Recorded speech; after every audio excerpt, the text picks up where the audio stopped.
반갑습니다. 팬더맥스 수학학원의 김준섭 선생님입니다. 오늘 이 시간에는 동아고 1학년 2학기 2차 지필평가에 대한 전문항 해설을 진행할 텐데요. 우리 학생분들 틀린 문제는 물론 맞은 문제까지도 꼼꼼히 복습하는 습관 들였으면 좋겠고요. 특히 이번 시험에서는 객관지 뒤쪽 부분에서 논란이 됐던 문제가 두 문항이 있었습니다. 그 문제까지 꼼꼼히 우리 챙겨가시면서 우리 내년에 2학년 때 조금 더 좋은 성적을 좀 기대해 볼 수 있으면 어떨까요?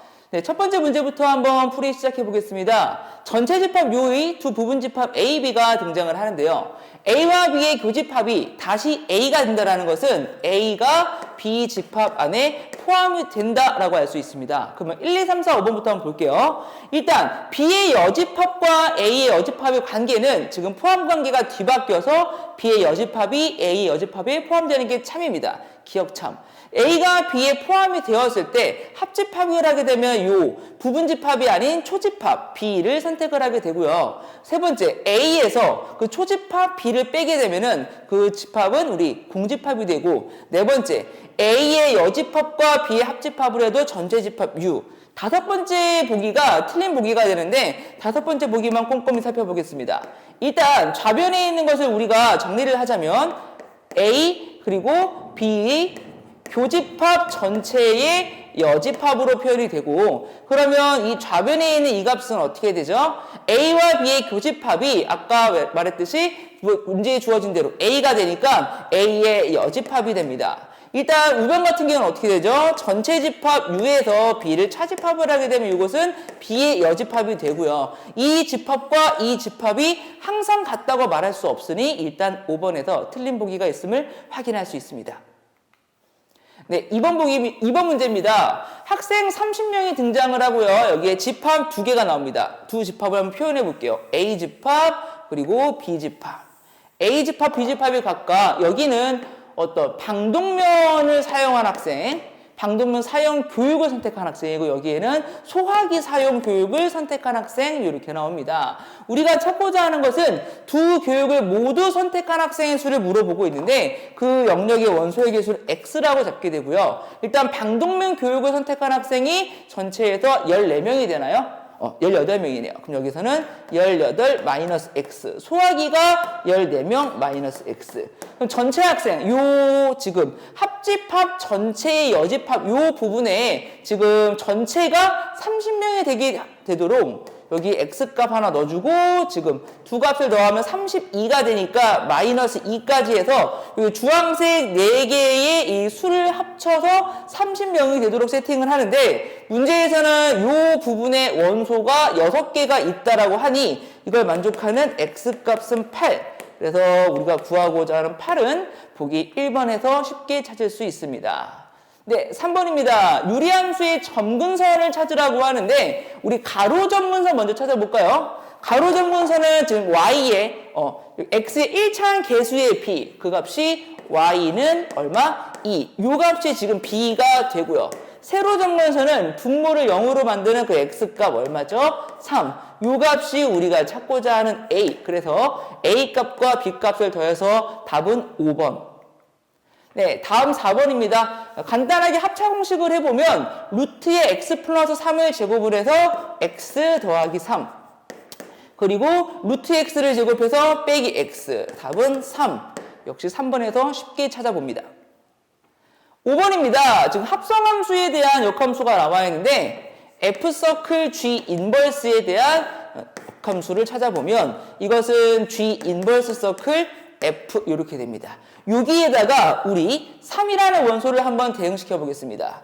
G 인버스 서클 F에다가 3을 대응시키는데 F3이 얼마인가요? F3은 여기가 지금 죄송합니다. 여기 자리가 바뀌면서 여기가 G 인버스가 G 그리고 F가 F 인버스로 바뀌는 이런 상황. G 서클 F 인버스. 여기에다가 3을 대입해 봅니다. 그럼 첫 번째 F 인버스 3을 찾아야 되는데 X 값에다가 얼마를 대입하면, 여기에 얼마 대입하면 3이 나올까요? 2X 마이너스 1, 그 값이 3이 나오도록 하는 X 값이 2가 되나요? 그래서 이것을 식으로 표현해 보면 F의 2가 3이 되니 F의 인버스 3 요 값이 2가 되는 것을 확인할 수 있습니다. 그러면 F 인버스 3이 2이기 때문에 우리가 구하고자 하는 것은 G2 값으로 간단히 표현 가능하고 GX에다가 X값 2를 대입을 하면은 마이너스 2 더하기 4 답은 2. 그럼 보기 2번에서 찾을 수 있습니다. 네, 빠르게 6번 가봅니다. 이것도 우리 합성함수에 대한 이해만 되어 있다면 단순히 계산에 지나지 않을 텐데요. 일단 G 서클 F의 A를 한번 계산해 보겠습니다. G 서클 F의 A. 일단 G에다가 FA 값을 대입을 하는데 FA 값은 A 더하기 4. 그럼 A 더하기 4라는 녀석을 제곱을 하고 부호를 바꿔서 플러스 1까지 정리하게 되면 마이너스 A의 제곱 마이너스 8A 마이너스 15 이렇게 나오겠네요. 이번에는 이제 F 서클 G에다가 A를 대응시켜 봅니다. F에다가 GA 값을 대응을 시켜야 되는데 GA 값이 마이너스 A의 제곱 더하기 1 이렇게 됩니다. 이 마이너스 A 제곱 더하기 1을 함수 F에 대응을 시키면은 마이너스 A의 제곱 더하기 5 이렇게 나옵니다. 요 두 개의 식이 같은 값을 갖도록 하는 A를 찾아줍니다. 마이너스 A 제곱은 소거가 될 거고 이항을 시키면 8A 값이 20 마이너스 20 이렇게 나오겠네요. 네, 8A 값이 마이너스 20. 그럼 여기에서 A의 값은 마이너스 8분의 20 마이너스 4로 약분하면 2분의 5 마이너스 2분의 5 2번 보기에서 찾을 수 있습니다. 네, 7번 이어서 빨리 볼 건데요. 1대1 대응인 함수 F가 나옵니다. 그랬을 때 우리 1대1 대응인 함수를 이렇게 표현할 수 있죠. 지금 원소 1은 3으로 대응되겠죠. 그리고 3은 다시 1로 대응이 됩니다. 그리고 원소 2는 4로, 4는 다시 2로. 그래서 2는 4로, 다시 4는 2로. 그러니까 1은 3으로 왔다가 다시 1로 왔다가 3으로 왔다가 1로 가는 거고 2는 4로 갔다, 2로 갔다, 4로 갔다, 2로 갔다. 이렇게 여러 번 합성함수를 값을 계산할 때 다음과 같은 규칙으로 대응을 시켜줍니다. 그럼 F의 인버스의 1값은 1이라는 게 함수 3으로 대응이 되죠. 그러면 3이 다시 1로 갈 거니까 이것은 3 이렇게 됩니다. 그리고 지금 2라는 녀석을 함수 F에 2025번 대응을 시킵니다. 그러면 2라는 게 한 번, 즉 홀수번 대응하면 4, 짝수번 대응하면 2, 홀수번 대응하면 4, 짝수번 대응하면 2, 홀수번 대응시켰으니까 2는 4로 이렇게 됩니다. 두 개의 값을 더합니까? 더하면 5번 보기에서 7 찾을 수 있습니다. 네, 8번 문제입니다. 일단 우리가 구하고자 하는 유한집합의 원소의 개수인데 저 집합 먼저 간단히만 만들어 볼게요. A 그리고 교집합 그리고 B의 여집합 교집합 B의 여집합 이렇게 되는 것은 우리는 이 결합 법칙을 이용하여 이것을 먼저 계산할 수 있는데 여기 C가 들어와야겠네요. 여기 C가 들어와서 계산을 해야 되는데 일단은 A 교집합에다가 요 값은 어떻게 되죠? B 합집합 C 전체의 여집합 이렇게 표현이 가능하겠네요. 그럼 이 녀석은 교집합의 여집합 자체가 A에서 차집합으로 표현이 가능합니다. 그래서 A에서 B와 C의 합집합을 차집합했을 때 그 집합 안에 들어가 있는 원소의 개수를 물어보는 문제입니다. 역시 벤 다이어그램을 그려서 우리가 간단히 계산을 해볼 건데 일단 원 3개로부터 출발해 보겠습니다. 하나 둘, 셋. 각각 순서대로 A집합, B집합, C집합이라고 하고요. 일단 가장 많은 그 집합에 포함되어 있는 여기 부분에 원소가 4개, 원소의 개수를 표현해 보겠습니다. 그 다음에 B와 C의 교집합에는 즉 이 부분에 원소가 9개가 들어오니까 여기는 5개 이렇게 옵니다. 그러면 지금 우리가 B집합의 원소가 16개, C집합의 원소가 18개 있다고 하는데 여기 원소 몇 개인지 몰라서 X라고 둔다면 B집합의 원소 16개를 표현하기 위하여 마이너스 X에다가 9에다가 7이 모자라나요? 7 이렇게 여기 원소 모르니까 Y개 C집합의 원소가 지금 어떻게 돼야 되죠? C집합 원소 18개. 그러면 여기 마이너스 Y 해주고 9만큼 있으니까 추가적으로 9만큼 더해주고요. 그러면 A 집합에는 원소가 30개가 있어야 하니 X랑 Y랑 빼주고요. 4만큼 있으니까 플러스 26 이렇게 다 표현이 가능합니다. 근데 우리 여기에서 이 값에 지금 얼마가 표현이 되어야 하는 거냐? A 집합 전체에서 B, C의 합집합을 뺐을 때 이 집합의 원소가 최소 몇 개가 들어가야 되냐라고 물어봤습니다. 그럼 일단 각각 X값의 범위랑 Y값의 범위를 살펴보면 X값은 이 두 영역의 원소가 항상 0 이상이 되어야 되기 때문에 X값은 여기에서 0 이상, 여기에서 7 이하 이렇게 나오고요. Y값은 여기에서 0 이상, 여기에서 9 이하 이렇게 나옵니다. 그래서 두 개를 같이 이제 연산을 해주면 x 플러스 y 값의 범위는 여기서 0 이상 16 이하 이렇게 되고요. 그럼 26에서 x 더하기 y를 빼줍니다. 그러면 지금 마이너스 26 빼기 x 더하기 y 요 값은 26에서 가장 작은 값을 뺐을 때 26이라는 최대값을 갖고요. 26에서 가장 큰 16을 뺐을 때 여기 10 이렇게 됩니다. 그래서 이 값의 범위는 최소값이 10. 답은 3번에서 찾을 수 있습니다. 네, 9번 문제입니다. P는 Q이기 위한 필요 충분 조건일 때부터 시작해 보겠습니다.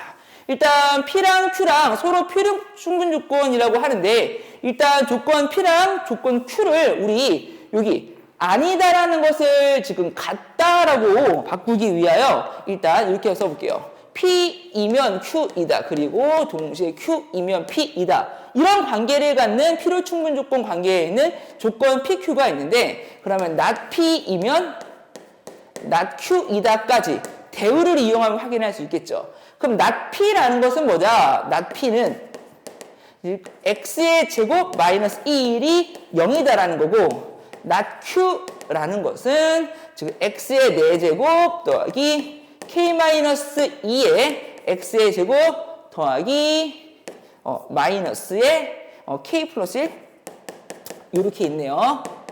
그런데 not P이면 not Q이다가 not Q이면 not P이다가 모두 참여되게 해주려면 이 not P에 대한 진리집합 얼마? P의 여집합 not Q에 대한 진리집합 Q의 여집합이 서로 같은 집합이어야 하겠죠. not P의 진리집합이 1 또는 마이너스 1인 거 알고 계시죠? 그러면 not Q의 진리집합도 1 또는 마이너스 1 이렇게 되어야 합니다. 여기 등호가 겹쳐져 마이너스가 맞나요? 네, 이렇게. 그러면 우리가 어떻게 풀 것이냐? 일단 우리 요 보기차식을 인수분해를 한번 해볼게요. 이게 x의 제곱 마이너스 1과 x의 제곱 더하기 k-1 이렇게 정리가 되는데 이 4차 방정식의 해집합은 어떻게 되죠? 여기 플러스 1, 마이너스 1 이외에도 요 2차 방정식을 만족시켜주는 x값이 있겠죠. 그럼 이 녀석이 어떻게 돼야 되죠? 이 녀석과 근이 중복되거나 아니면 이 녀석이 실제로 허근을 가져야겠죠. 그럼 두 가지 케이스 따져보겠습니다. 첫 번째, 중근을 갖는 경우 그러면 k-1이라는 것은 그 값 자체가 마이너스 1 이렇게 되면 되나요? 따라서 k가 0 이렇게 되면은 여기에 근이 추가로 등장을 하지만 기존에 있던 근과 중복되어서 해집합이 같아지고요. 두 번째, 이 녀석이 허근을 갖는 케이스를 구하라고 하면 k-1이라는 게 0보다 클 수 있겠죠. 그러면 k 값은 어떻게 되죠? 1초가 이렇게 됩니다. 그럼 k 값은 0 하나가 있을 거고요. 정수가 됐을 때 이곳은 2 이상 이렇게 나오겠네요. 10보다 작은 것은 여기서 1개. 2 이상이니까 여기서 8개 이렇게 나오나요? 10 이하의 지금 자연수 중에 1 빼주면 9개인가요? 네. 여기서 9개.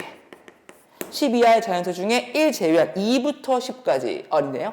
10보다 작은 이네요. 그러면 여기서 8개가 맞네요. 8개. 그럼 합쳐서 9개. 답은 5번 보기에서 찾아볼 수 있습니다.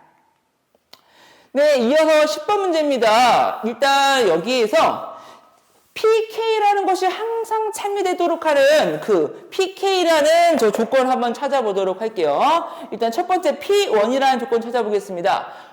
어떤 실수 X에 대하여 이것이다. 그럼 얘는 참인 명제인지 거짓 명제인지 명제 쪽에서 생각을 해볼 수 있는데 어떤이 붙어있는 이 조건이 참인 명제냐 거짓인 명제냐 따질 때는 이것을 만족하는 x값이 존재만 하면 되죠. 근데 어떤 실수 x에 대해서도 제곱해서 0 미만이 되는 게 없으니까 이것은 거짓인 명제 이렇게 되겠네요. P2 모든 실수 x에 대하여 이게 항상 0보다 크냐라는 건데 뭐 판별식 써봐도 괜찮고요. 완전 제곱식 만들어봐도 괜찮은데 x-2 전체의 제곱 더하기 2가 0보다 크냐. 어떠한 x값을 대입해도 항상 저게 0보다 크니까 모든 실수 x에 대하여 이 조건이 항상 참이되는 이 녀석은 참인 명제 이렇게 되겠네요.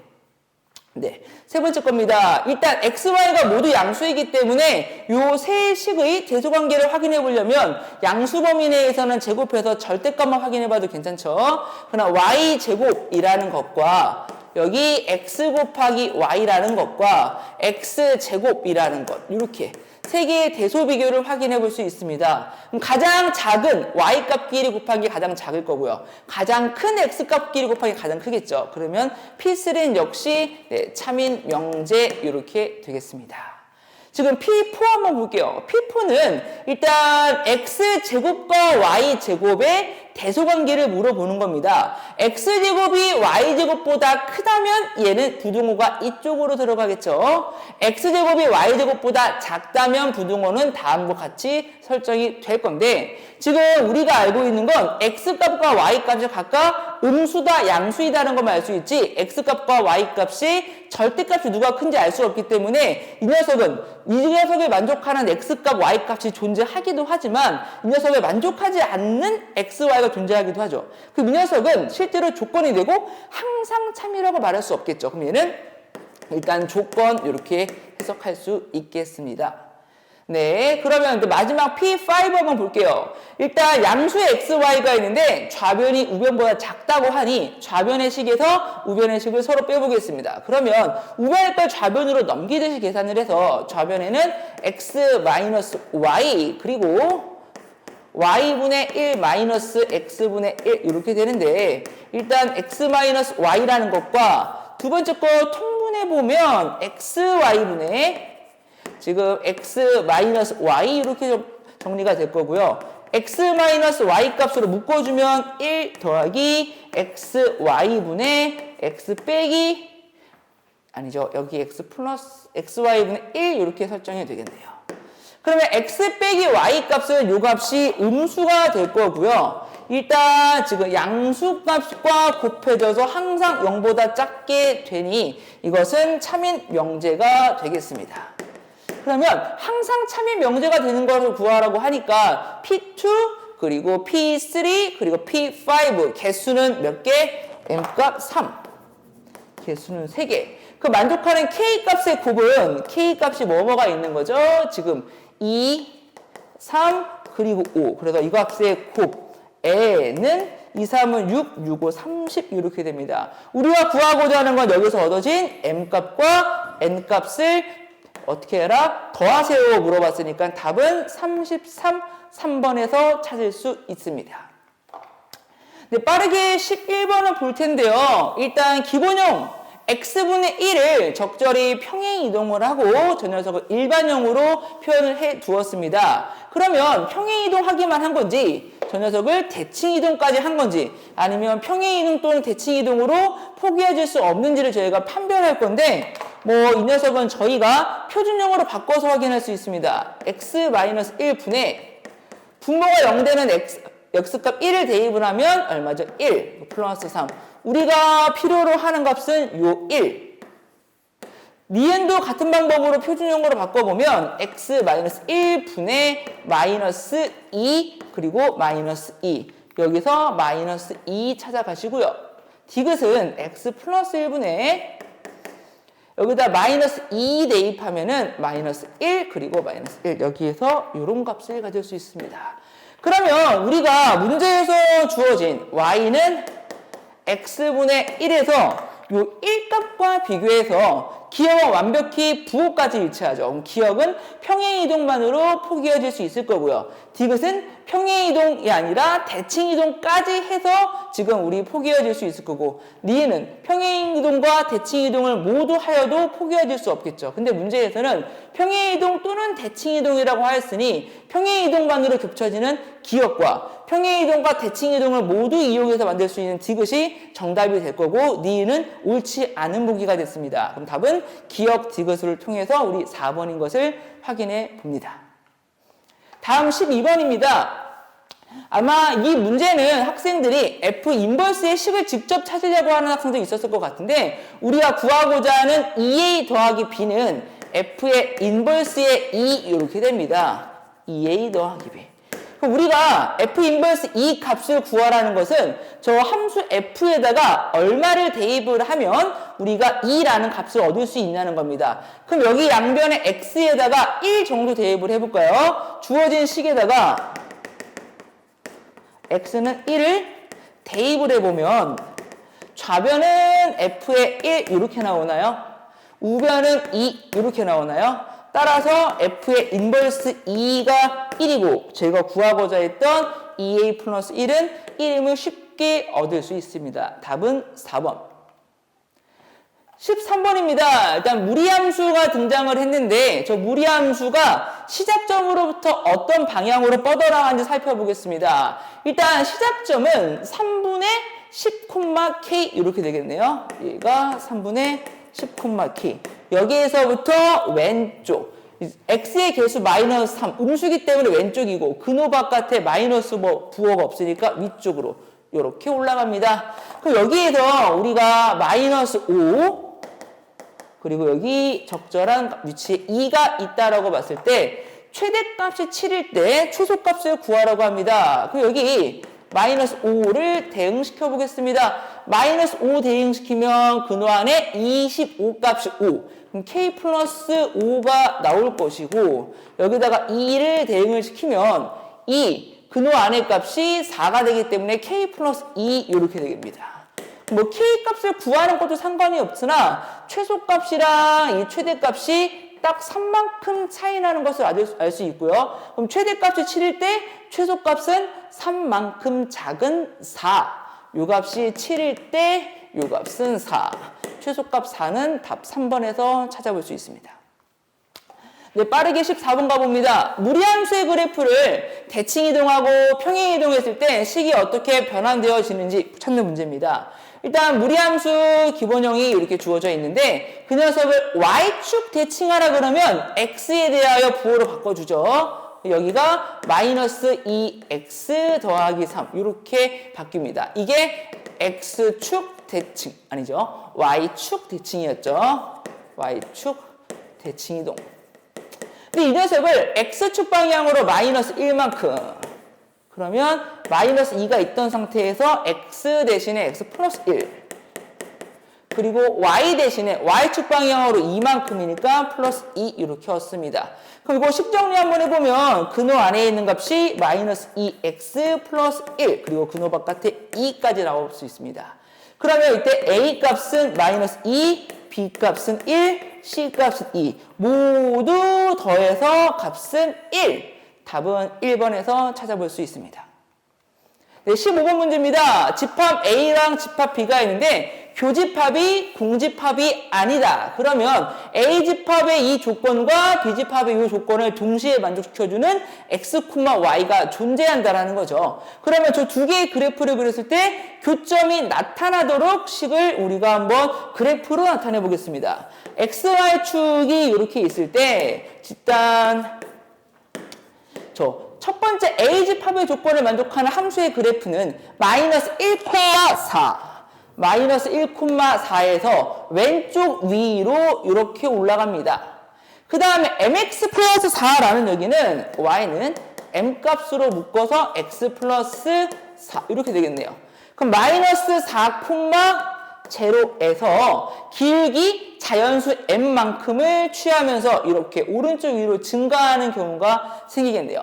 그럼 일단 교집합이 공집합이 아니기 위한 최소의 길기 값은 어떻게 되냐면 여기에서 3만큼 증가했을 때 4, 이때의 기울기가 3분의 4가 되어야 되고, 그럼 저희는 m값 자체가 일단 3분의 4 이상이 되어야지 교집합이 공집합이 아님을 알 수 있는데, 자연수 m값은 어떻게 되죠?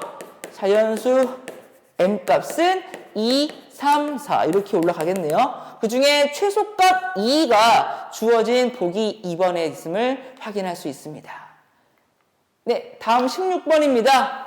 일단 fx가 있고 gx가 있는데 f랑 g가 같다라고 써 있는데, 이것에 대한 이해를 어떻게 해주시면 좋으냐면요, fx라는 함수의 식과 gx라는 함수의 식이 같다가 아니라 f랑 g가 서로 같은 함수라는 얘기입니다.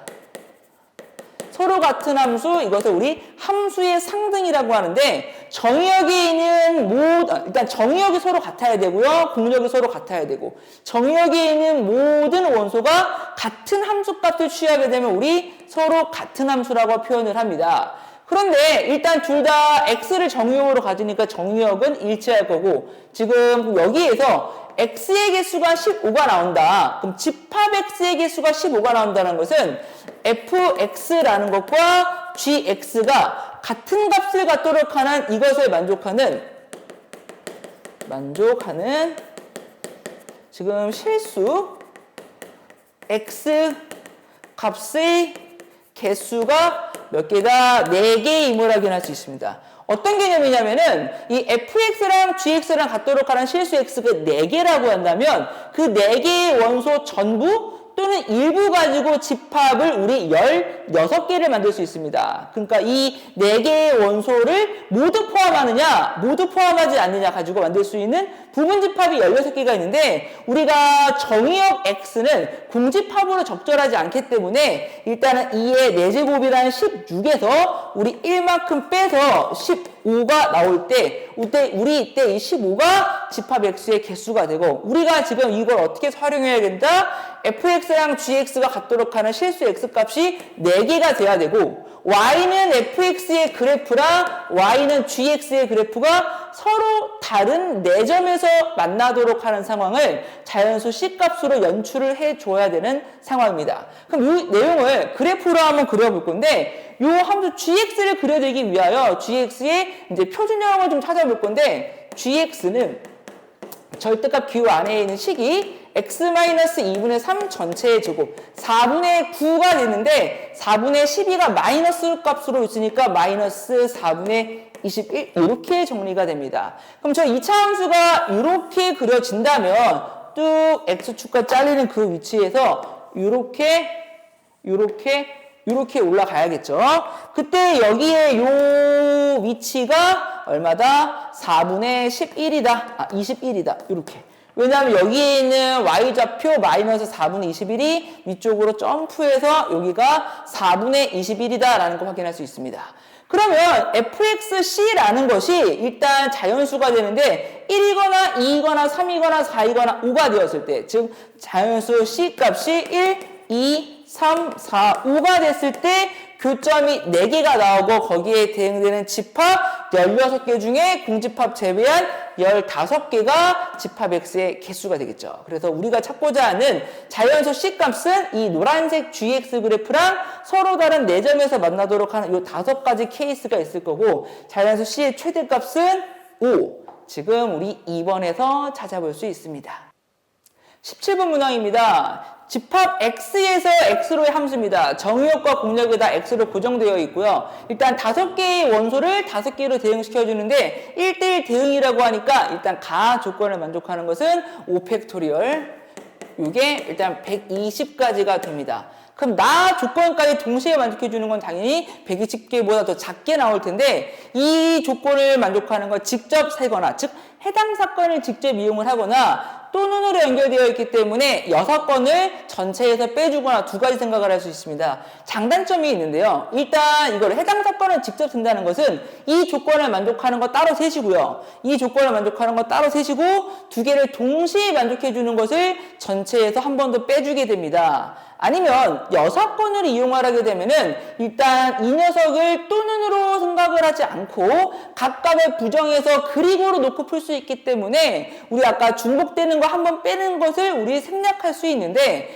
우리 이게 같다라고 나와 있죠. 그것을 같지 않다로 풀어야 되는 불편함이 있습니다. 우리는 이거 같다를 같지 않다로 풀기가 조금 더 어려울 것 같아서 해당 사건을 직접 구할 건데 조심해야 되는 거. 이 앞쪽 건을 따질 때는 뒤쪽 건을 전혀 고려하지 않고 한번 생각해 주시고요. 뒤쪽 건을 따질 때는 앞쪽 건을 전혀 고려하지 않은 채 한번 따져주시고 마지막 앞쪽 건과 뒤쪽 건을 동시에 만족해 주는 것을 한 번 더 빼주게 됩니다.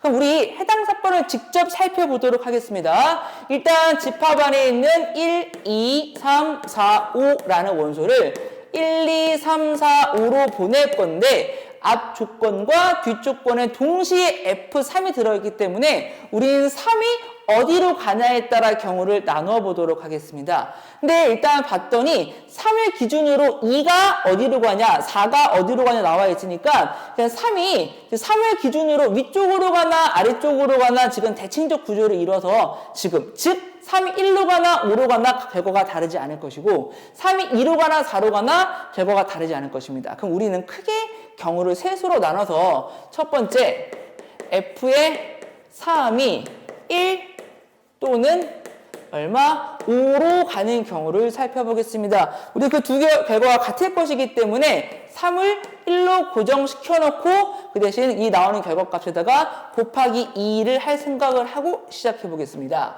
일단 앞 조건만 먼저 따져보면 2의 함수값이 요 3의 함수값과 1만큼 차이가 나야 한다고 하니 앞 조건을 만족하기에는 2는 무조건 2로 가져야 합니다. 이 남은 3개의 원소는 어디로 가든 상관없으니까 3팩토리얼 요렇게 그 다음에 뒤조건을 생각해 준다면 4의 함수값은 3의 함수값보다 이만큼 차이가 나야 되니까 무조건 3으로 가져야 하고요. 4가 3으로 갔을 때 남은 1, 2, 5는 남은 원소 3개 중에 하나 3팩토리얼 대응시켜 주게 됩니다. 그러면 마지막 이 앞조건과 뒤조건을 동시에 만족해 주는 것, 즉 2는 2로 가고 4가 3으로 갔을 때 그 다음에는 남은 원소 1, 5를 두 원소로 대응시켜주는 2팩토리얼 생각을 해줄 수 있습니다. 이 값은 2 곱하기 6 더하기 6 마이너스 2, 14 곱하기 2는 28. 첫 번째 경우는 28가지가 나옴을 확인할 수 있습니다. 두 번째 F의 3이 그러면 2가 되거나 또는 얼마? 4가 되는 것을 살펴보겠습니다. 여기 1, 2, 3, 4, 5를 여기에 1, 2, 3, 4, 5로 대응을 시키는데 마찬가지 방법으로 2가 2로 가나 4로 가나 죄송합니다. 3이 2로 가나 4로 가나 뒷사건에 영향을 미치지 않을 것이기 때문에 2로 고정을 시켜놓고 나오는 결과값에다가 2를 먼저 곱하고 시작하겠습니다. 일단 앞조건 먼저 따져볼게요. 2는 3의 함수값과 1만큼 차이가 난다고 하니 얘는 어디로? 1 또는 3 어디로 가도 상관은 없죠. 그래서 두 가지 1로 가든 3으로 가든 남은 원소를 이 세 가지로 보내는 거니까 그때 얼마? 3팩토리얼. 그 앞사건 신경 안 쓰고 뒷사건 F4가 F3과 이만큼 차이가 난다고 합니다. 그럼 4가 얘랑 이만큼 차이 나는 건 4밖에 없죠. 한 가지 경우 생각해 주시고 그 다음에 남은 원소를 남은 원소 3개로 3팩토리얼 이렇게 해줍니다. 그 다음에 앞조건과 뒤조건을 동시에 만족해 주는 건 우리 한번 빼줘야 될 텐데요. 이때 2가 1로 가든 3으로 가든 4가 4로 갔을 때 이 남은 두 개 원소가 어디로 가야 되죠? 남은 두 개 원소. 여기 두 개로 가야 되니까 일단 2가 갈 수 있는 거 둘 중에 하나 그리고 1, 5가 갈 수 있는 거 역시 2팩토리얼 이렇게 계산해 줍니다. 그럼 요 값은 2 곱하기 6이랑 6이 12랑 얼마죠? 6 더하기 12 더하기 6 마이너스 4 이렇게 되나요? 맞는 것 같습니다. 그럼 18에다가 14 18에다가 14 곱하기 2 여기도 역시 28가지 이렇게 나오겠네요. 좀 경우가 다를 것이라 예상을 했는데 결과가 지금 계산이 똑같이 나오는 거 맞나요? 이게 앞에가 틀린 것 같아요. 12에서 10을 빼면은 10. 요 값이 20가지였었네요. 네, 요 값이 20가지. 그래서 20가지, 28가지 나옵니다. 마지막 세 번째 케이스는 여기다 한번 적어볼까요? F의 3이 반드시 3으로 가는 경우 1, 2, 3, 4, 5를 여기 1, 2, 3, 4, 5로 대응했을 때 이 값이 3이 반드시 3으로 간다면 2는 2 또는 4, 4는 1 또는 5로 가야겠죠. 그럼 좀 빠른 속도로 가볼게요. 2가 갈 수 있는 거 두 가지. 그럼 남은 원소는 3팩토리얼. 4가 갈 수 있는 것도 역시 두 가지. 남은 원소는 3팩토리얼. 2가 갈 수 있는 거 두 가지, 4가 갈 수 있는 거 두 가지. 그러면 2 곱하기 2에다가 남은 원소는 2팩토리얼 이렇게 계산해줍니다. 그럼 이게 6이 12에다가 6이 12에다가 2, 8? 1만큼을 빼줘야겠죠, 여기. 8. 그럼 24에다가 16까지 이렇게 나오나 봅니다. 그럼 이 세 가지 경우를 더해줘서 합은 20가지, 28가지, 16가지. 요만큼의 44가지 얘까지 더해서 64가지. 답은 4번 보기에서 찾아볼 수 있습니다.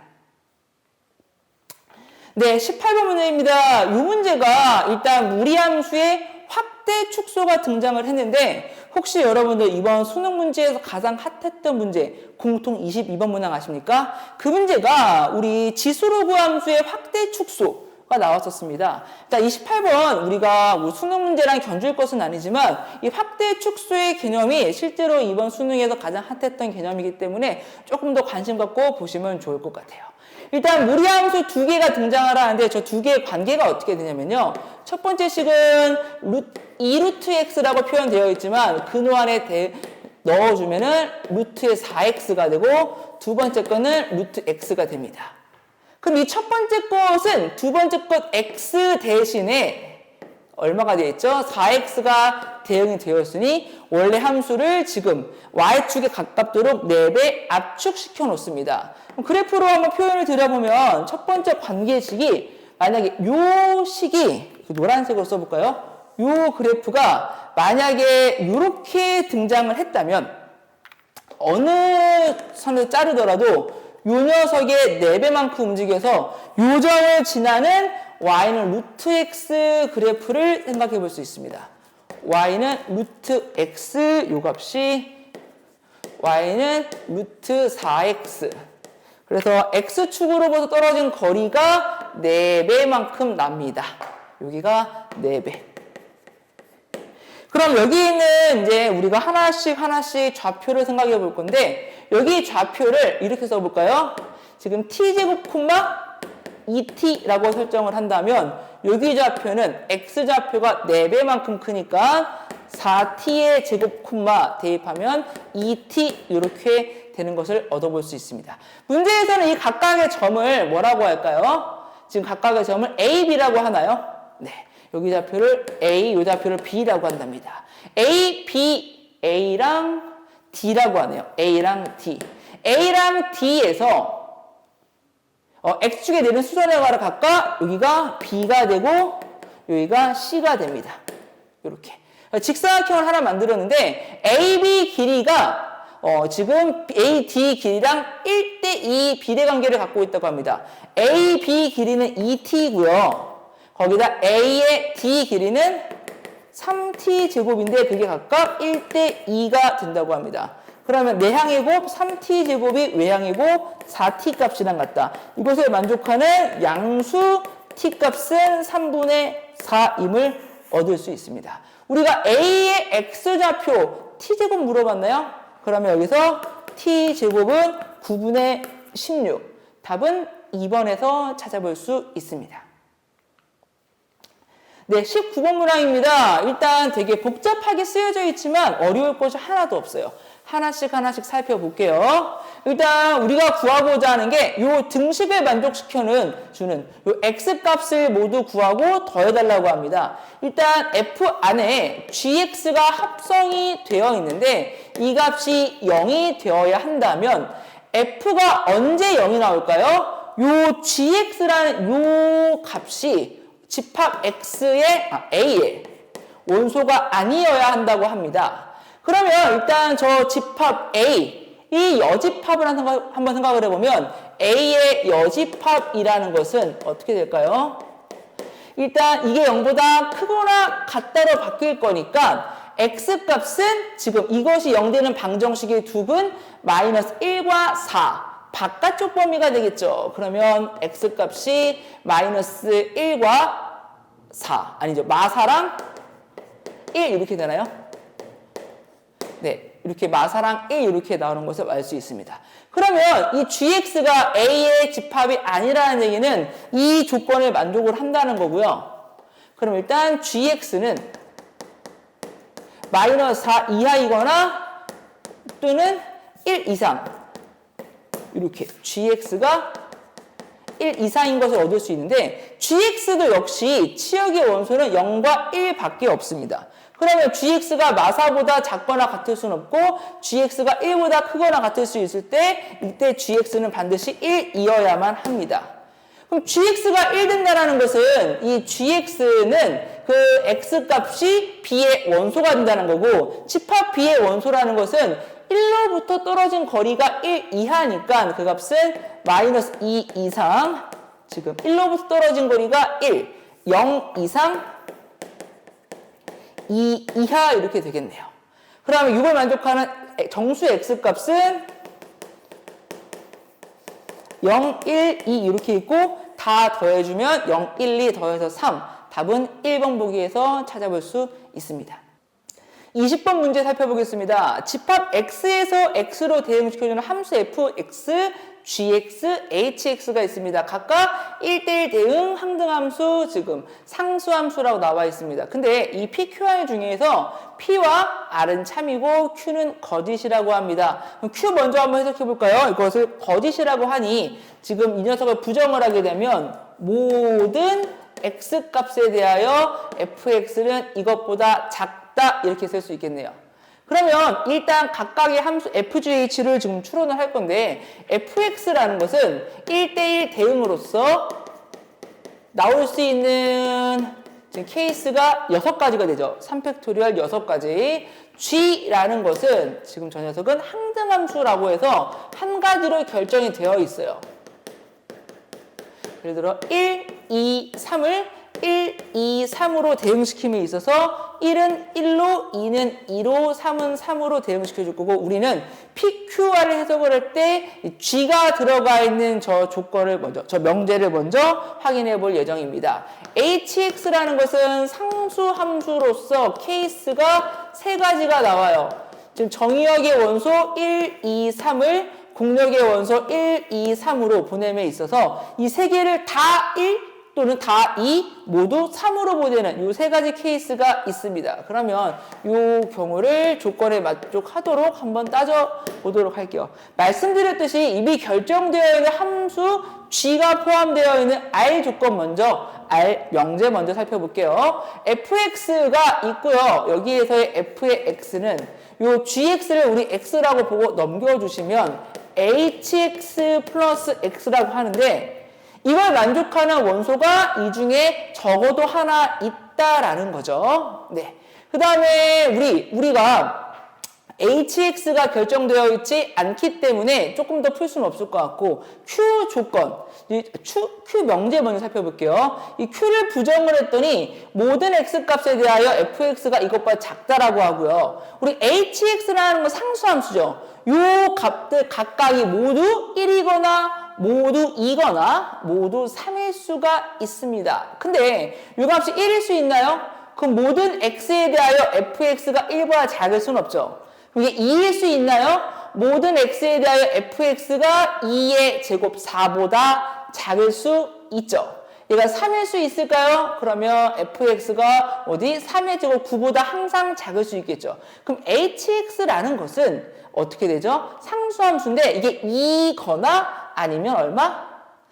이제 2거나 3일 수 있겠네요. 그러면 우리 fx라는 것은 항상 지금 2가 됐을 때 4 미만이거나 항상 얼마? 9 미만이거나 이럴 수 있겠네요. 그러면 우리 hx에서 요 h 값은 항상 1로는 갈 수가 없고요. 모든 원소가 2로 가거나 모든 원소가 3으로 가거나 이렇게 돼야겠네요. 그럼 모든 원소가 일단 2로 간다라고 한번 가정해 볼까요? 그러면 hx가 2가 되겠죠? 그럼 fx가 x 플러스 2랑 같도록 하는 게 존재하겠죠? 근데 만약에 이 모든 원소가 모두 3으로 간다면 fx가 x 플러스 3과 같도록 하는 게 가능할까요? 불가능하겠죠. fx는 무조건 1, 2, 3 중에 어떤 함수값을 가져야 되기 때문에 x 플러스 3과 같아지도록 하는 원소를 찾을 수가 없겠네요. 그럼 hx가 나올 수 있는 것은 모두가 2로 가거나 모두가 3으로 가는 것 중에 우리는 이 모든 원소가 2로 가는 것을 확인해 볼 수 있겠습니다. 그러면 hx는 어떤 원소 x에 대하여 얼마? x 플러스 2 이렇게 따져볼 수 있겠고요. fx가 x 플러스 2랑 같도록 하는 원소 x값은 1은 가능하죠. f1이 3이랑 같을 수 있죠. 근데 f2가 4랑 같거나 f3이 5랑 같을 수 없으니 이거에 만족하는 그 어떤 원소 x는 반드시 1이어야만 하고 1이라는 원소는 반드시 3으로 간다라는 것을 확인할 수 있습니다. 남은 조건은 p 하나 남았네요. 어떤 원소 x에 대하여 fx가 x로 가야 된다. 즉, 이 세 개의 원소 중에 적어도 하나는 자기가 자기 자신한테 가는 게 필요하겠죠. 그러면 2가 2로 가거나 아니면 3이 3으로 가야 되는데 3은 3으로 갈 수가 없죠. 1대1 대응이기 때문에. 그럼 어쩔 수 없이 2가 2로 와줘야 되고 남은 3은 1로 가면 되겠습니다. 그럼 일단 함수를 다 한 가지를 결정을 했으니까 이제 값을 한번 확인해 볼게요. f1 값은 3, h3은 2 곱해주죠. 이제 뺍니다.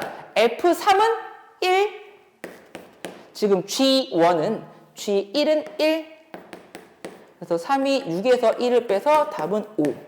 답을 5번 보기에서 찾아볼 수 있습니다. 네, 21번 문제가 이번에 좀 논란이 되어서 지금 들리는 소문에 따르면 중복답을 해준다는 말도 있고 뭐 재시험을 본다는 말도 있는데 일단 이게 중복답을 인정해준다는 것은 어떤 경우에서 어떤 값을 모두 다 정답으로 인정을 해주는지 우리가 같이 한번 살펴보도록 하겠습니다. 네, 일단 저희 반 학생도 지금 전체 문항에서 요 21번 한 문제만은 틀렸다라고 하는데 그 친구가 시험이 끝나자마자 이 방정식을 만족시켜주는 x값을 자기는 실수라고 제안을 하고 풀었다고 합니다. 네, 문제를 풀어보면서 이게 어떤 의미인지 한번 살펴보도록 할게요. 첫 번째, 저 함수의 그래프를 하나 그려봅니다. 일단은 y는 절대값을 열고 x 플러스 1 분모 0되는 x값 마이너스 1을 분자에 대입을 하면은 1 이렇게 나오나요? 그리고 1차항 개수의 마이너스 2 이렇게 됩니다. 이 그래프를 그리겠습니다. x축, y축 세팅해 주시고 지금 세로 접근선 마이너스 1, 가로 접근선 마이너스 2 잡아주시고 이 값이 1이잖아요. 그러면 요 점과 요 점을 지나면서 이렇게 그려주고 접어 올린다고 했을 때 접근선도 따라 올라오면서 실제로 접어 올려 보겠습니다. 절대값을 취했기 때문에 축 아랫부분을 접어 올릴 건데 이렇게 해서 이렇게 올라오고 이 녀석은 마이너스 2보다 아래쪽의 i가 마이너스 2보다 위쪽으로 이렇게 올라오게 됩니다. 그럼 이 녀석 그래프가 있는데 y는 ty 교점의 개수를 ft라고 한답니다. 우리가 만족해줘야 되는 조건은 뭐냐면요. f 안에 지금 gx가 합성이 되어서 그 값이 1이 되도록 하는 걸 찾아줘야 되는데 우선적으로 볼 거는 이게 어떤 값을 취해야지 f가 1이라는 값을 출력을 해주냐. 2 또는 0일 때, 이게 0 또는 2일 때 지금 y는 t값과 한 점에서 또 한 점에서 만날 수 있죠. 그럼 gx가 0 또는 2 이렇게 해주게 되면 지금 우리 이 조건을 만족시켜주는 근 x값을 찾아볼 수 있습니다. 그래서 정리를 좀 하자면 gx값은 0 또는 2가 되었을 때 0 또는 2가 되었을 때 저 방정식을 만족시켜 줍니다. 근데 여기에서는 아마 학생들이 방정식이라고 했기 때문에 우리 실계수 방정식에서 이 방정식의 근을 실수가 아니라 복소수까지 생각을 한다면으로 한번 출발을 해볼게요. 이제 방정식이기 때문에 이걸 만족한 x값을 복소수 전체에 생각을 한다면 gx 값이 0이 되는 것과 gx 값이 2가 되는 것, 즉 gx가 x의 제곱 마이너스 ax 더하기 b인데 그게 0이 되거나 gx가 2가 된다는 것은 이렇게 생각을 한 거죠. 그럼 우리 실근이 아니라 그냥 복소 전체 범위에서 근을 따진다면 근 2개, 근 2개 이렇게 나옵니다. 요 근 2개의 합이 a고 여기에 근 2개의 합이 a일 거니까 합 2a 값이 얼마? 8 나오도록 하는 a 값은 4 이렇게 생각을 할 수 있을 거고요. 그 다음에 모든 근의 곱이 15인데 이 녀석이 실근인지 허근인지 따지지 않은 상태에서 근의 곱은 b, 여기에 두 개의 근의 곱은 b-2 이렇게. 그럼 두 개를 곱해서 그게 얼마? 15가 된다라고 했을 때 이 녀석은 b제곱 마이너스 2b 마이너스 15는 0 이렇게 나와서 여기에서 b 값은 얼마가 나오죠? 5랑 3 이렇게 나오게 되나요? 네, 근데 문제에서 b 값은 양수라고 했으니까 5 이렇게, a 값은 4 이렇게. 그래서 우리 복소수 전체 범위에서 허근까지를 근으로 인정한다고 치면은 4랑 5 값을 가지고 우리 요 gx 값을 우리 하나로 결정할 수 있습니다. 그럼 여기에서의 gx 값은 어떻게 되죠? x의 제곱 마이너스 4x 그리고 b값 5 대입해서 플러스 5 이렇게 만들어지고요. g2를 구하세요. 그러면 4 마이너스 8 더하기 5 해서 답은 1. 1번 보기에서 찾아봤고 이게 아마 학교에서 원했던 정답이었을 것 같습니다. 근데 시험 끝나고 나서 우리가 복소수 전체 범위에서 글을 찾아가지고 1번 보기에 나왔고 아무 문제가 없었을 텐데 조금 더 생각해 볼 수 있었겠죠. 이게 방정식이라고 하지만 만약에 문제에서 여기에 나와 있는 이 방정식의 미지수 x값을 여기에 함수는 실수에 생각을 하기 때문에 실수 x값 구별을 해서 t에 관한 방정식 이렇게 나와서 이렇게 주고 우리 요 t값의 합이 8, t값의 곱이 15라고 했으면 당연히 저 방정식의 t값은 복소 전체 범위이기 때문에 우리 다음과 같이 1번을 풀어서 아무런 논란의 여지 다른 이견이 없었을 텐데 여기에 방정식도 마찬가지로 x에 관한 방정식이죠. 근데 저 x라는 것은 첫 줄에서 함수에 일단 변수로서 쓰여졌기 때문에 우리 이 x값을 실수로 제한한다고 하면 우리가 조금 더 고려해 봐야 될 부분이 있다라는 거예요. 그럼 여기 실수 x라고 한다면 우리 이 네 개의 근 중에 혹시 허근이 없을까를 한번 살펴보아야 하는데 그러면 우리 다음과 같은 gx의 그래프를 한번 그려볼게요. gx라는 놈이 일단은 기본적으로 1과 5 인수분해가 되나요? 인수분해도 안 되네요. 이 그래프는 x-2 전체의 제곱 플러스 1 이렇게 정리가 되죠. 그럼 gx 가지고 우리가 그래프를 그린다면 이렇게 생각을 할 수 있겠네요. 여기가 x는 2고 이거 y는 1 이렇게 볼 수 있는데 문제에서 우리가 gx가 0 또는 2 이렇게 나왔잖아요. 그러면 2는 아무 문제가 없어요. 2가 0로 지나갈 건데 0은 1로 지나가겠죠. 그럼 다음과 같은 게 우리가 실근 4개를 다 복소 전체에서 해석을 해줬을 때는 문제가 없는데 이 밑에 있는 허근을 우리가 따지지 않는다면 우리 실수 전체 범위에서 얘는 조건에 만족하지 않게 되는 거예요.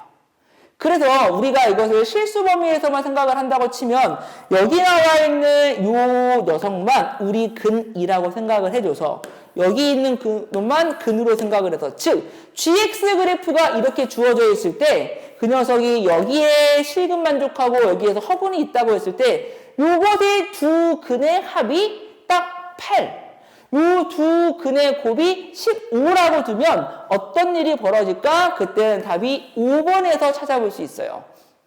그래서 여기에 이렇게 4근 복소수까지 생각을 해서 허수까지 생각을 해서 4개의 근의 합이 4개의 근이 15라고 했을 때 1번이 되는 것과 달리 이렇게 허근을 제외한 위에 실근만 가지고 하면 5번이 나온다고 지금 거듭 강조해서 말씀을 드립니다. 아마 학교에서 어떤 결론을 내릴지 모르겠는데 어떤 결론이 나오더라도 즉 특별히 피해보거나 손해보는 학생이 없도록 학교에서 잘 합리적인 선택해 주시기를 좀 바라보고 21번은 이렇게 열린 결말로 마무리해 보겠습니다. 네, 22번입니다. 22번은 저희 학원에서 실제로 직접 보강을 할 때, 네, 특정 선생님이, 어떤 특정 출처에서 이것이 나올 것으로 예상을 해서 콕 집어가지고 이제 직보 시간에 풀어주고 학생들 같이 이걸 가지고 준비했던 반이 있다고 들었는데 어떤 문제인지 한번 살펴보도록 할게요. fx라는 함수가 있습니다. 이 함수는 2보다 왼쪽과 오른쪽에 서로 다르게 정의가 되어 있는데 2보다 왼쪽이 완벽히 미정계수 없이 정의가 되어 있기 때문에 저 부분 먼저 우리가 한번 그릴 수 있도록 표준형으로 만들어 볼게요. x-3 전체 제곱이고요. 3의 제곱 9, 마이너스 9니까 플러스 3까지 해줄 수 있을까요? 그럼 이 녀석은 대칭축이 얼마다? 3이라는 것을 알 수 있고 3,3에서 꼭지점을 두고 아래로 내려가는 위로 블록인 함수인 것을 알 수 있습니다. 그러면 대략 이런 느낌으로 해석을 한다면 이 3보다 왼쪽에 2가 있어서 실제로 함수 f는 2보다 왼쪽에서만 이 2차 함수의 일부분을 취합니다. 그 다음에 우리가 2보다 오른쪽은 저 아래로 블록인 부분의 일부를 취할 건데 역함수가 존재한다라고 합니다. 그러면 저 아래로 블록인 놈은 2차 함수의 일부가 될 건데 이 녀석은 물론 대칭축이 2분의 a에서 있을 거예요. 그래서 저 fx라는 놈을 해석을 한다면 이렇게 어디 x 이퀄 2분의 a가 될 텐데 2분의 a보다 오른쪽에 x값 2가 있으면 2 이상에서 문제가 없는데 여기 어딘가에 x는 2가 있다면 우리는 이런 그래프를 취할 거니까 이 녀석은 1대1 대응으로 적절하지 않겠죠. 그래서 2분의 a보다 오른쪽 어딘가에 x는 2가 있어서 우리는 이런 부분의 값을 취할 수 있도록 생각을 할 겁니다. 그럼 이 두 개의 그래프가 요 x 이퀄 2를 기준으로 만나야 되는데 일단 이거 정리 먼저 할게요. 2분의 a가 2보다 작거나 같다. 그럼 a 값은 4보다 작거나 같다. 이렇게 생각을 할 수 있을 거고 이 두 개의 글을 합치겠습니다. 요 빨간색 부분이 만약에 여기 점 자체가 요 구멍 뚫린 여기보다 아래에 있다 그러면 1대1 함수가 안 될 거고 위에 있다면 공력과 치역이 일치하지 않을 테니 요 점이 여기에서 만나서 이렇게 올라가서 이 녀석이 1대1 대응이 되고 역함수가 존재해야 된다라고 해석할 수 있습니다. 근데 요 좌표는 정해져 있어요. 요게 2, 위에 여기다 2 대입하면 답이 함수가 2가 나올 거고요. 여기도 2를 대입해서 2가 나오도록 해줘야 됩니다. 그러면 2,2에서 만나서 문제의 조건을 만족하도록 그릴 수 있을 건데 요 위에 식에다가 2를 대입해서 2가 나오도록 즉 F2가 4-2a 더하기 b가 되는데 그게 2가 되도록 즉 b라는 값이 2a-2가 되도록 해줄 겁니다. 그래서 이 조건을 만족을 하면서 마지막 음이 아닌 실수 x, 음이 아닌 실수 ab 여기까지 생각을 한다면 우리 이 조건을 만족하는 우리 좌표 평면의 어떤 도형을 생각해 볼 수 있습니다. x축 세팅하시고 y축 세팅하시고 지금 y는 2x-2 위에 a, b가 있다. 그럼 2x-2면 여기에서 이렇게 올라가겠죠. 마이너스 2랑 1. 근데 일단은 우리는 음이 아니니까 일사분면과 축에서만 생각을 할 거고요. a 값이 4 이하가 되면 여기에 요 식 자체가 y는 2x-2가 되는데 4 대입하면 4, 2, 8에서 6 나옵니다. 그럼 여기가 4,6이 있다면 저희는 이렇게 이거보다 왼쪽에서 이만큼 선분을 생각을 할 수 있겠네요. 그러면 1대 2대 루트 5고 3대 6대 3 루트 5 우리는 3 루트 5라는 값 4번에서 답을 찾아볼 수 있습니다. 네, 마지막 문제입니다. 요 문제도 좀 논란이 되고 있고요. 이 녀석이 이제 재시험으로 치러질 가능성이 가장 높은 문제가 되겠습니다. 일단 이 문제가 평소에 굉장히 흔히들 풀었던 문제라서 상위권 학생들은 풀어서 답내는데 몇 초 걸리지 않았을 것 같은데 이게 왜 문제가 됐는지 한번 살펴보도록 할게요. 이 문제를 풀기 전에 저희가 간단하게 코시-슈바르츠 부등식에 대해서 한번 살펴보고 네, 문제 해설을 시작해 보겠습니다. 코시-슈바르츠 부등식이라는 것은 실수 a, b, x, y에 대하여 우리 a의 제곱 더하기 b의 제곱과 x의 제곱 더하기 y의 제곱을 곱하게 되면 그것을 항상 ax 더하기 by 전체의 제곱보다 크거나 같다. 이 녀석은 절대 부등식인 거예요. 항상 성립한다는 건데 우리가 이 상황을 설명하기 아주 적절한 간단한 예제를 한번 들어볼게요. 만약에 예를 들어서 1 더하기 1 여기가 x 더하기 y 제곱 여기가 x 플러스 y 전체의 제곱 이것도 x랑 y 값이 실수라면 얘는 항상 성립을 하겠죠. 여기에서 만약에 첫 번째 가정 x랑 y의 제곱의 합이 얼마? 2면 하고 가정을 한번 해볼게요.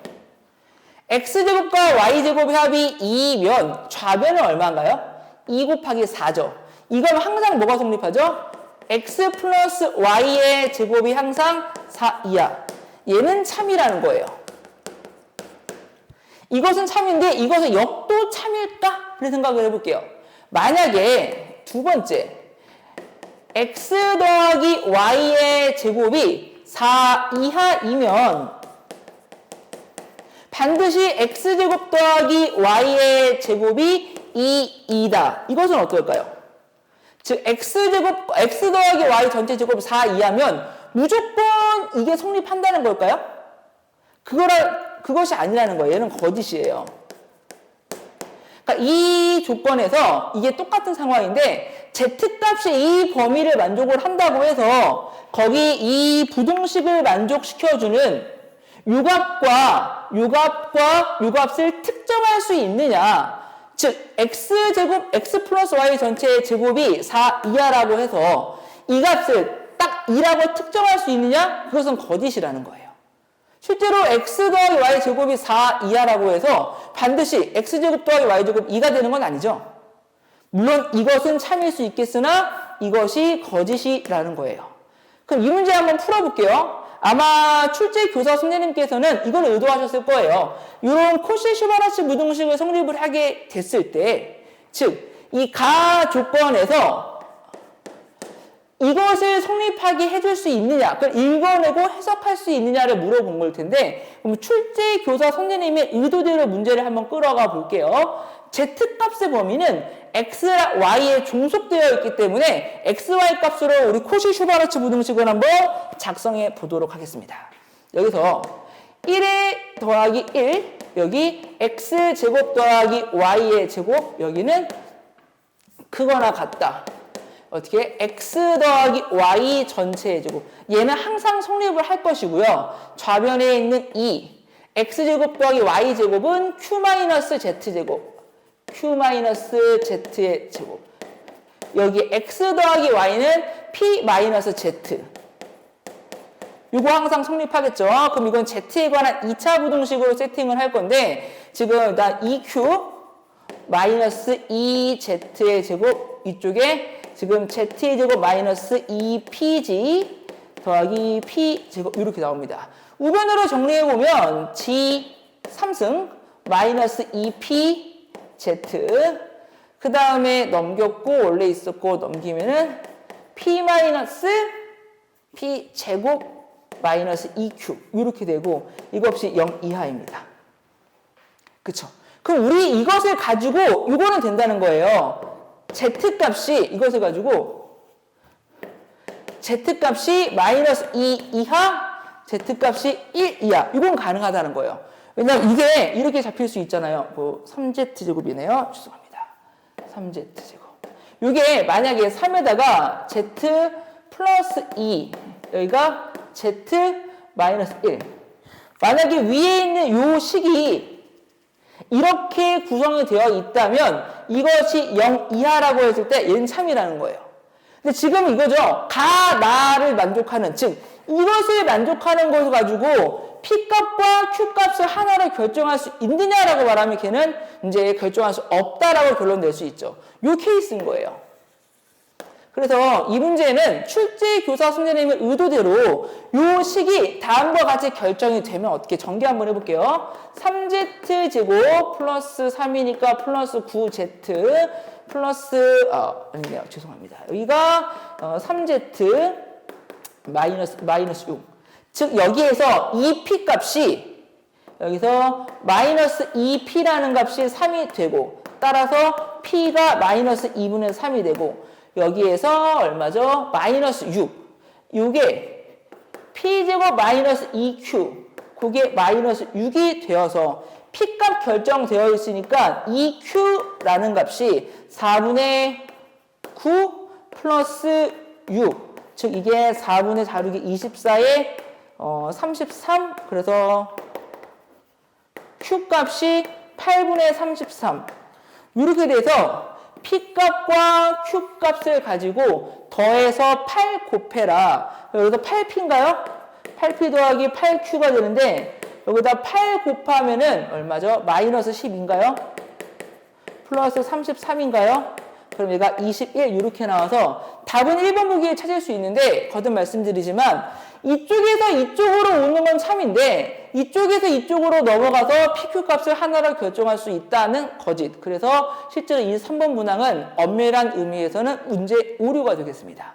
아마 출제교사 선생님께서 출제 의도는 이 노란색과 주황색 그대로 풀었을 때 1번 보기에 답을 찾을 수 있으니까 문제가 없다라고 말씀하실 수도 있고 엄연한 의미에서 수학적으로 문제가 있으니 아마 재시험을 보거나 하는 방향으로 처리될 수 있을 것 같습니다.